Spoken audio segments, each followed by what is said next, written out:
I rented a duplex, didn't expect an alien in mating season. Jake Williams sighed with relief as he set down the last box in his new living room. After months of searching, he had finally found an affordable duplex in a quiet suburban neighborhood. The rent was suspiciously low for such a nice area, but Jake wasn't one to question good fortune. His new home was perfect, spacious, recently renovated, and only a 15-minute drive from his office. "Home sweet home," he muttered, wiping sweat from his forehead. The moving company had left hours ago, leaving him alone with dozens of unopened boxes. Night was falling, and exhaustion weighed on his shoulders. Unpacking could wait until tomorrow. As Jake prepared for bed, he heard a strange noise coming through the wall. It wasn't the typical sounds of neighbors, no television, no music, no voices. Instead, it was a low, rhythmic humming that seemed to vibrate through the shared wall between the two units. "What the hell is that?" Jake pressed his ear against the wall. The humming grew louder, followed by what sounded like furniture being dragged across the floor. He hadn't met his neighbor yet. The landlord had mentioned someone named Luna lived next door but provided no other details. Jake pulled back from the wall when he noticed something odd, a faint purple light seeping through a small crack where the wall met the ceiling. The light pulsed in time with the humming. Weird party lights, he wondered aloud. But something about the light seemed unnatural. It moved like liquid, flowing along the crack before disappearing. Too tired to investigate further, Jake crawled into bed. He'd introduce himself to his neighbor tomorrow and hopefully clear up the mystery. Morning came with no sign of the strange lights or sounds. Jake spent the day unpacking and arranging his new home. By late afternoon, he decided it was time to be neighborly and headed next door with a small housewarming gift, a potted plant from his collection. He knocked 3 times. No answer. He was about to leave when the door opened a crack, revealing half a face partially hidden by the door. "Hello." A woman's voice, slightly accented in a way Jake couldn't place. "Hi there. I'm Jake, your new neighbor. Just moved in yesterday and wanted to introduce myself." He held up the plant. "Brought you a little housewarming gift." "Well, I guess you were here first, so it's more of a welcome meet gift." The door opened wider, revealing a tall woman with striking features. She wore large sunglasses despite being indoors and was dressed in layers despite the warm weather. Her skin was unusually pale with a slight sheen that caught the light oddly. Long dark hair fell past her shoulders in waves that seemed to move subtly even when she stood still. "Thank you. I am Luna." Her movements were fluid but somehow awkward, as if she wasn't quite comfortable in her own body. She took the plant carefully, examining it with unusual intensity. "Plant life. Interesting. It's a pothose. Pretty hard to kill, even for those without a green thumb," Jake explained with a friendly smile. Luna tilted her head at an odd angle. "Green thumb? Your digits appear normal colored." Jake laughed. "Just an expression. It means being good with plants." "Ah. Human expressions." Luna caught herself. "I mean, expressions are funny, aren't they?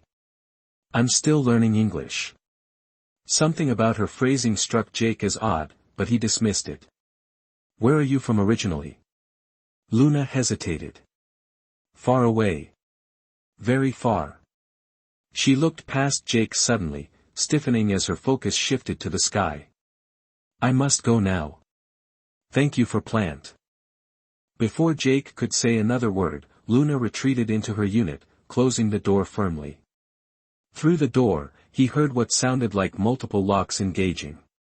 "Well, that was weird," Jake muttered as he walked back to his side of the duplex. That night, the strange noises returned, louder this time. The humming had evolved into a series of clicks and chirps, interspersed with what sounded like words in a language Jake had never heard before. It was 3 a.m, and patience wasn't his strong suit at this hour. Annoyed, Jake knocked on the wall. "Hey. Some of us are trying to sleep." The sound stopped immediately. Then, something even stranger happened. His television turned on by itself, flipping rapidly through channels before settling on static. His phone began vibrating on the nightstand, the screen flashing with nonsensical symbols. What the hell? Jake grabbed his phone, but it shut off in his hand. The TV followed suit, leaving the room in darkness once again. Jake sat frozen on his bed, heart pounding. He wasn't easily scared, but this was beyond normal. As his eyes adjusted to the darkness, he noticed purple light again, this time seeping under his bedroom door from the hallway. Cautiously, Jake got up and opened the door. The light was coming from a previously unnoticed panel in the hallway wall, a small rectangular section that now glowed with symbols similar to those that had appeared on his phone. He approached slowly, reaching out to touch the panel. As his fingers made contact, the panel slid open, revealing a small compartment containing what looked like a metallic cube covered in the same glowing symbols. "What the?" Jake whispered, picking up the device. It hummed in his hand, vibrating gently. The symbols rearranged themselves as he held it, forming patterns that somehow seemed almost readable despite being unlike any language he knew. A loud crash from Luna's side of the duplex startled him. The cube slipped from his hands, hitting the floor with a metallic clang. Immediately, all the lights in his unit surged brightly before going out completely. In the darkness, Jake could see more purple light now streaming from beneath the door that separated the two units. There was a shared laundry room between the duplexes with doors on both sides, and the light was pouring through the cracks around that door. Against his better judgment, Jake grabbed his phone as a flashlight and headed for the laundry room. The door to Luna's side was never used and stayed locked according to the landlord, but now it appeared to be slightly ajar, the purple light spilling through. Jake pushed the door open slowly, revealing Luna's unit. What he saw made him freeze in shock. Luna stood in the center of her living room, but she looked different. Her sunglasses were off, revealing eyes that glowed with the same purple light that filled the room. Her skin had taken on a subtle iridescent quality, shimmering with colors that shifted as she moved.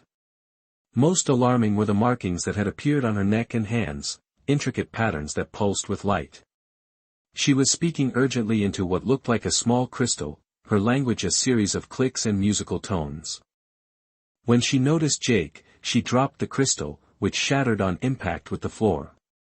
"You should not be here," Luna said, her voice resonating strangely. "Not safe. For you. For me. What are you?" Jake asked, backing away slowly. Luna's eyes flashed brighter. "I think you know. But I am not danger to you. Not normally." She winced suddenly, doubling over as if in pain. "But soon. I will be. You must go.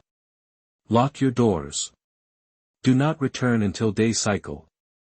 Jake couldn't move, transfixed by the transformation happening before him. Luna's fingers were elongating slightly, nails extending into claw-like points. "Go!" Luna shouted, her voice distorting. "I cannot control much longer. The cycle begins." As if to emphasize her point, all the lights in both units exploded simultaneously in showers of sparks. In the sudden darkness, all Jake could see were Luna's glowing purple eyes as they changed shape, becoming larger and more almond-like. Jake ran back to his unit, slamming the laundry room door shut and barricading it with a nearby bookshelf. His heart pounded as Luna began making strange sounds, somewhere between growls and song, from the other side. Whatever his neighbor was, she clearly wasn't human. And from the sound of things, she was transforming into something potentially dangerous. As Jake frantically searched for his phone to call for help, the power in the entire duplex went out, leaving him in complete darkness except for the purple glow now seeping through every crack between their units. Then came the scratching at the door, followed by Luna's voice, distorted but recognizable. "Jake, help me, the mating cycle. I cannot control." Jake backed away from the door, fumbling in the dark for anything he could use as a weapon. The scratching grew more intense as the door began to splinter. Jake backed into his bedroom, slamming and locking the door just as the laundry room door splintered. His hands trembled as he fumbled for his phone in the darkness. No service. Of course. Jake. Luna's voice was closer now, coming from his living room. How had she gotten in so quickly? Please. I need help. Her voice shifted between her normal tone and something else, a melodic, multi-layered sound that made the hair on Jake's arms stand up. He grabbed a baseball bat from his closet and stood ready. Stay back, he shouted. I don't want to hurt you. A strange laugh echoed through the duplex. You cannot hurt me, Jake. Not in this state. But I might hurt you, and I don't want that. The bedroom doorknob rattled. Jake held his breath, gripping the bat tighter. Then, suddenly, silence. Minutes passed. Jake's racing heart began to slow. Had she left? He cautiously approached the door and pressed his ear against it. Nothing. Slowly, he turned the knob and peeked outside. His living room was empty but in complete disarray, furniture overturned, pictures knocked from walls. A trail of iridescent liquid led to the front door, which stood wide open. Luna was gone. Dawn broke with no sign of Luna. Jake, who hadn't slept at all, paced his living room, bat still in hand. His mind raced with questions. What was Luna? Why had she warned him? What did she mean by mating cycle? Against his better judgment, Jake decided to investigate Luna's unit. The door between their places was completely destroyed, making access easy. He stepped carefully through the laundry room and into Luna's side of the duplex. What he saw stunned him. The layout was identical to his unit, but that's where the similarities ended. The furniture was minimal, just a single chair and a table made of materials Jake couldn't identify. The walls were covered with strange symbols drawn in what appeared to be luminescent paint. Some resembled star charts, others looked like complex mathematical equations. In the bedroom, instead of a bed, there was a shallow pool filled with a thick, clear gel. The bathroom had been modified with tubing and containers of colorful liquids connected to the shower. On the kitchen table lay a book, an actual paper notebook, surprisingly normal amidst all the strangeness. Jake picked it up and flipped it open. Inside were drawings, notes written in both English and another script he didn't recognize. Many pages contained detailed anatomical sketches of what Jake assumed was Luna's species, humanoid but with clear differences, elongated limbs, larger eyes, gill-like structures on the neck. One section of the notebook was dedicated to what appeared to be a timeline, with multiple references to something called the joining cycle. Jake's limited understanding pieced together a disturbing picture. Luna's species underwent a periodic mating phase that triggered physical and psychological changes. During this time, they became stronger, more aggressive, and driven by powerful biological imperatives. The final pages contain drawings of restraints, along with chemical formulas and notes about sedatives. She was preparing to restrain herself, Jake murmured, understanding dawning. A noise from the front door made him spin around. Luna stood there, looking exhausted. She had mostly returned to her human-like appearance, though her eyes still held a purple glow, and faint iridescent patterns remained visible on her skin. You should not be here, she said weakly, leaning against the doorframe. Not safe. What are you? Jake asked, still keeping his distance. Luna sighed. You already know. I am not from your world. She gestured to the notebook in Jake's hands. I see you've been reading. You're an alien. In some kind of heat. Luna winced at his terminology. Crude but essentially correct. My species experiences a biennial joining cycle. It is difficult to control. I came to Earth to escape my world's breeding programs. I did not want to be paired with a mate chosen by our elders. So you're hiding on Earth? Yes. But I miscalculated the cycle's timing. It came early. Luna took a shaky step forward. Jake, I need your help. I cannot control it much longer. The next phase will be worse. Why should I help you? How do I know you won't hurt me? Luna's eyes flashed briefly. Because if you don't help me, I will lose all control. In that state, I might harm you or others. I do not wish that. Jake hesitated, still gripping his bat. What kind of help? Luna pointed to a closet. In there. I prepared everything before symptoms began, but I cannot restrain myself. The cycle clouds my mind. Jake cautiously approached the closet and opened it. Inside was a set of what looked like restraints made of a silvery material he didn't recognize, along with several vials of glowing liquid. You want me to tie you up? Yes. Until the cycle passes. 3 Earth days at most. Luna's body suddenly shuddered, and the patterns on her skin glowed brighter. Please, hurry. It's beginning again. The restraints were unlike anything Jake had seen, lightweight yet incredibly strong, with no obvious locking mechanism. Luna directed him through the process with increasing urgency, her voice shifting between normal speech and the strange harmonic tones as the transformation began reasserting itself. The cables respond to specific frequencies, she explained, showing him how to activate them by touching them in certain places while making particular sounds. They will adjust automatically if I change size. This is insane, Jake muttered as he secured Luna to the strange chair in her living room. I should be calling the government or something. Luna's laugh had an unsettling quality. Your government knows about us already. Why do you think this neighborhood has so many power outages? They try to track our technology signatures. As Jake secured the last restraint, Luna's body tensed. The patterns on her skin glowed brighter, and her fingers began elongating again. The vial, she gasped. The blue one. Put it in the injector on the table.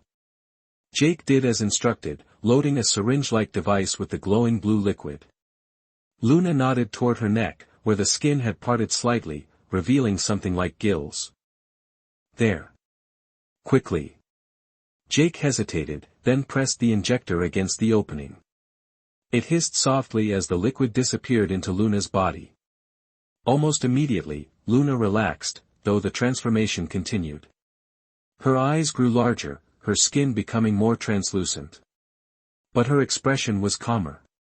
Thank you, she said, her voice now fully layered with harmonics. This will help me maintain some clarity, though not stop the physical changes. Jake stepped back, watching in fascination and horror as Luna's true form emerged more fully, beautiful in an alien way, but definitely not human. What happens now? He asked. Now you must protect us both, Luna replied, her larger eyes fixed on him intently. They will have detected the energy surge from my partial transformation last night. They? Who's they? Before Luna could answer, all electronic devices in the duplex suddenly activated, lights, TV, even Jake's phone in his pocket. Each displayed the same symbol, a triangle with a spiral inside. Trackers, Luna whispered, fear evident in her voice. My people have found me. Jake's phone displayed a countdown, 12 o'clock, 11:59, 11:58. What happens when it reaches 0? Jake asked, dread filling his stomach. Luna's alien eyes widened. They arrive. Jake stared at the countdown on his phone with growing panic. We need to call someone. The police, the army, someone. Luna shook her head, the movement fluid and unnatural in her partially transformed state. No authorities. They will dissect me. Study me. My technology would be weaponized. Then what do we do? Jake paced nervously, watching as the countdown continued. 10:45, 10:44. Hide me, Luna said. The trackers detect my biological signature, especially strong during joining cycle. Your basement, does it have metal pipes, old wiring? Yeah, it's an older building. Good. Metal and water interfere with scanners. Luna strained against her restraints. You must move me there, quickly. Jake hesitated. I just tied you up, and now you want me to untie you? Not completely. The chair, Luna nodded to the strange metallic seat she was strapped to. It disconnects from the base. Carry the whole thing. Jake examined the chair and found a release mechanism. The seat separated from its base with a soft click. Despite its solid appearance, it was surprisingly lightweight. Luna, however, was not. As Jake lifted the chair with her strapped in it, he grunted with effort. You're heavier than you look, he muttered. My skeletal structure is dense, Luna replied matter-of-factly. Necessary for space travel. Jake carefully carried Luna to the basement door and down the narrow stairs. The basement was unfinished, with exposed pipes and old electrical boxes. Perfect for hiding an alien, apparently. He positioned her in the corner farthest from the stairs, behind an old water heater. Now what? Jake asked, wiping sweat from his forehead. We wait. Luna's eyes glowed brighter in the dim basement. And you must learn quickly. Over the next hour, Luna explained her situation between waves of her transformation. She was a scientist from a world she called Lyra, researching ways to control the joining cycle, their species' powerful mating urge that occurred every 2 Earth years. On my world, the joining is strictly controlled, she explained. Genetic matches are predetermined by elders. No choice. So you're like, what? A runaway bride? Jake asked. Luna's laugh was musical and strange. Something like that. But more. My research, it threatens the social order. If individuals could control their joining cycle. Freedom to choose who you mate with, Jake nodded. I get it. Yes. But some use the cycle for control. Military applications. Luna's body tensed again, the patterns on her skin pulsing brightly. During joining, we are stronger. Faster. But less rational. Like superpowered space werewolves, Jake muttered. Before Luna could respond, a sharp knock on the front door upstairs made them both freeze. Hide, Luna whispered. Jake crept up the stairs and peered through the basement door crack. Through the front window, he could see a dark sedan parked outside and a man in a black suit standing at his door. The man knocked again, more insistently. Taking a deep breath, Jake went to answer it. Jake Williams. The man flashed a badge too quickly to read. Agent Harris, Department of Energy. We've detected unusual power fluctuations in this area. Mind if I ask you a few questions? The man was completely average-looking, medium height, brown hair, forgettable face. Too forgettable, Jake thought. Like he was designed to be overlooked. Sure, Jake said, trying to appear normal. We did have some power issues last night. Blew out a few bulbs. Agent Harris nodded, looking past Jake into the apartment. Mind if I come in? Standard procedure. Actually, it's not a great time. Place is a mess from moving in. The agent's eyes narrowed slightly. This will only take a moment, sir. Before Jake could protest further, the agent stepped past him into the apartment. He moved methodically, eyes scanning everything. He pulled out a small device that looked like a phone but beeped softly. Interesting readings, he murmured. Have you noticed anything unusual since moving in, Mr. Williams? Strange noises? Lights? No, Jake lied. Just normal new house stuff. Agent Harris approached the laundry room, and the destroyed door to Luna's unit. What happened here? Jake thought quickly. Previous tenant damage. Landlord's fixing it next week. The agent studied Jake's face for a moment, then nodded. I'll need to check the other unit as well. No one's home there, Jake said too quickly. I just need a quick reading. The agent stepped through into Luna's apartment. Jake followed nervously. Agent Harris whistled softly as he saw the strange markings and minimal furniture. His device began beeping rapidly. "Sir, when did you last see your neighbor?" he asked, his tone now official. "I, just met her briefly yesterday. Luna something." The agent touched his ear, and Jake realized he was wearing a communication device. "Control, I've got definite readings. Class 3 at minimum. Requesting backup." Jake's stomach dropped. He had to get rid of this guy before reinforcements arrived. "Look, I don't know what's going on, but I'd appreciate if you'd leave now," Jake said with as much authority as he could muster. Agent Harris turned to him, his formerly bland expression now sharp and focused. "Sir, I'm afraid this residence is now under quarantine by order of Special Directive 7. You'll need to come with me." From the basement came a loud crash. The agent's head snapped toward the sound. "Who else is here?" he demanded, reaching inside his jacket.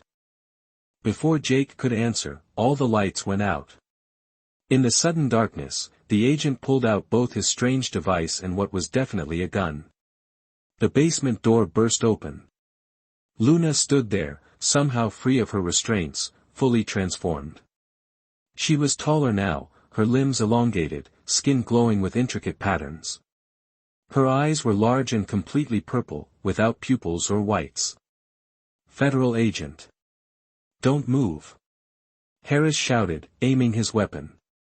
Luna moved with impossible speed. Before the agent could fire, she was upon him, striking his hand. The gun clattered to the floor. With her other hand, she pressed something against his neck. The agent collapsed immediately. "How did you get free?" Jake asked, stunned. "Emergency release. For fire." Luna's voice was now completely different, melodic and multi-toned. "He called others. They come soon." "What did you do to him?" "Sleep only. No harm." Luna bent down with unnatural grace and retrieved the agent's device. Tracker. Useful. She crushed it in her hand, sparks flying between her fingers. "We must prepare quickly," she said. "I need your help with my research. It is our only chance." "Research? Now. There are government agents coming." Luna's alien face showed an expression that might have been a smile. "My research is why I came to Earth. To finish what I started, a way to control the joining cycle. If I can complete it before they arrive." "You can stop your transformation," Jake realized. "Yes. And more." Luna gestured toward her apartment. "Come. We have work to do." From outside came the sound of approaching vehicles. Through the window, Jake could see headlights, multiple cars turning onto his street. "Too late," he whispered. Luna grabbed his hand. Her touch sent a strange tingling sensation up his arm. "Not too late. But we must hurry. Do you trust me, Jake?" Jake looked at the unconscious agent, then at Luna's alien form, then at the approaching headlights. "I guess I don't have much choice, do I?" Luna's eyes pulsed brighter. "There is always choice. That is what I fight for." Luna pulled Jake into her apartment, moving with inhuman speed. Outside, car doors slammed as agents approached the duplex. "We have minutes only," Luna said, her alien features more pronounced than ever. "My research, almost complete." She led Jake to what looked like an ordinary closet but pressed her glowing palm against it in a specific pattern. The back wall slid open, revealing a hidden laboratory filled with strange equipment. In the center stood a cylindrical chamber connected to devices Jake couldn't begin to understand. "This is why I chose this dwelling," Luna explained, activating various controls. "Basement access. Isolation. And your planet's unique mineral composition." "What exactly is your research?" Jake asked, glancing nervously toward the windows where flashlight beams now swept across the yard. "Liberation technology," Luna replied, her multiple-toned voice vibrating with intensity. My species evolved the joining cycle as reproduction mechanism. But our leaders weaponized it, controlling when and who experiences the cycle. She gestured to her transformed body. In this state, we are strongest. Most powerful. Most vulnerable to control. Jake heard footsteps on the porch. They're here. Delay them, Luna urged, working frantically on her equipment. I need 5 minutes to complete the final sequence. How am I supposed to? Jake Williams, a commanding voice called through the door. This is Special Agent Clark with the Extraterrestrial Containment Division. Open up immediately. Jake took a deep breath and went to the door, opening it just enough to see outside. 4 agents stood on his porch, all in the same nondescript suits, all armed. Can I help you? Jake asked innocently. The lead agent, Clark, stepped forward. Sir, we have reason to believe you're harboring a non-terrestrial entity. Please step aside. I don't know what you're talking about, Jake replied. And do you have a warrant? Clark's expression hardened. National security authorization supersedes standard protocols. Final warning, step aside. Behind him, Jake could hear Luna's equipment powering up, emitting a high-pitched whine. He needed more time. Look, Jake said, stepping outside and pulling the door mostly closed behind him, I just moved in yesterday. I haven't seen anything strange except you guys showing up and scaring the hell out of me. Where is Agent Harris? Clark demanded. As if on cue, a groan came from inside the duplex. The unconscious agent was waking up. Clark nodded to his team. Secure the premises. Before Jake could protest further, the agents pushed past him. One stayed to hold him in place while the others entered with weapons drawn. You're making a huge mistake. Jake shouted. She's not dangerous. Clark turned to him with a cold smile. So you do know about the alien. Inside, Jake heard shouting and a crash. The high-pitched whine from Luna's equipment grew louder. You don't understand, Jake pleaded. She's a scientist. She came here to escape oppression, not to harm anyone. Subject located, an agent called from inside. Moving to contain. Jake broke free from the agent holding him and rushed back inside. In the hidden lab, 2 agents had Luna cornered. Her eyes glowed fiercely, her body radiating light patterns that pulsed with increasing intensity. Step away from her. Jake shouted. She's in the middle of something important. Contain the civilian, Clark ordered, entering behind Jake. The equipment in the lab began to vibrate, the cylindrical chamber glowing with the same purple light as Luna's eyes. Too late, Luna said, her voice echoing strangely. Sequence initiated. Shut it down. Clark commanded, raising his weapon. No. Jake lunged forward, placing himself between Luna and the agents. Listen to me. She's trying to free herself from control, not harm Earth. Luna placed a hand on Jake's shoulder. Stand aside, Jake. I do not wish you harmed. The chamber's glow intensified to blinding levels. Clark fired his weapon, but the shot seemed to bend around Luna, striking a wall instead. Containment field activated, Luna announced calmly. Your weapons cannot penetrate it. The agents fired again with the same result. Luna stepped forward, her movements fluid and powerful, completely transformed now but still recognizably herself. I am not your enemy, she told the agents. I seek only freedom. For myself. For my kind. Clark lowered his weapon slightly. We have orders to contain all non-terrestrial entities. And study them. Use their technology. As weapons. Luna's voice carried a new authority. I know your protocols. The cylindrical chamber began to pulse rhythmically, and suddenly Luna gasped, doubling over.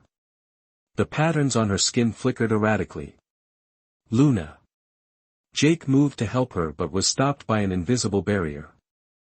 Final phase, Luna whispered, her voice strained. The joining cycle peaks now. Her body seemed to glow from within, becoming almost transparent. Through her skin, Jake could see her organs, different from human ones, pulsing with light. Contain the reaction. Clark ordered his team. Evacuate the building. No. Luna straightened suddenly, raising her arms. This is not destruction. This is rebirth. With a gesture, she directed energy from her body into the chamber. The equipment absorbed it, processing it through complex mechanisms before channeling it back to her in a continuous loop. What's happening? Jake asked, mesmerized by the display. Luna's expression was one of intense concentration. Recoding. My biology. Breaking the chains of the cycle. The glow began to fade gradually. Luna's features slowly shifted, the extreme alien aspects receding until she appeared almost human again, though still with subtle differences. Her eyes remained slightly larger, her skin retained a faint iridescence. The equipment powered down with a series of clicks and whirs. The containment field dropped. Clark approached cautiously, scanner in hand. Readings are normalizing. Luna stood tall, her transformation now under control. My research is complete. I have broken the control mechanism of the joining cycle. Meaning what, exactly? Clark asked suspiciously. Meaning I can now choose when to transform. My biology is my own again. Luna turned to Jake with what was clearly a smile. Freedom. 2 days later, Jake sat in his living room across from Luna, who now appeared almost entirely human except for her unusual eyes, which she concealed with special contacts. The government agents? He asked. Negotiating, Luna replied. My technology has applications they desire. I offer limited access in exchange for asylum. So you're staying on Earth? Luna nodded. For now. My work is not finished. There are others like me who seek freedom. Jake sipped his coffee thoughtfully. And the, joining cycle? Is it gone completely? Not gone.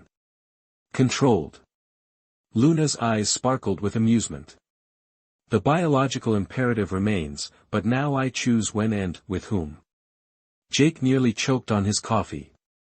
I must return to my world eventually, Luna continued. Share my discovery. Free my people. She looked at Jake intently. Would you consider accompanying me? To space? Jake laughed nervously. Are you serious? Your assistance was invaluable. Your perspective, unique. Luna leaned forward. And I find your company pleasant. Jake stared at her, mind reeling with possibilities. I'd need to think about it. Of course. Luna stood gracefully. Consider carefully. It would mean leaving Earth behind. As she walked to the door, Jake called after her. Luna. Why me? Out of all humans. She turned, her smile enigmatic. Perhaps the joining cycle chose better than our elders ever could. After she left, Jake sat back, staring at the ceiling. 2 weeks ago, he'd been looking for an affordable apartment. Now he was considering traveling to another planet with an alien scientist he'd had to tie up during her mating season. Life had certainly gotten interesting.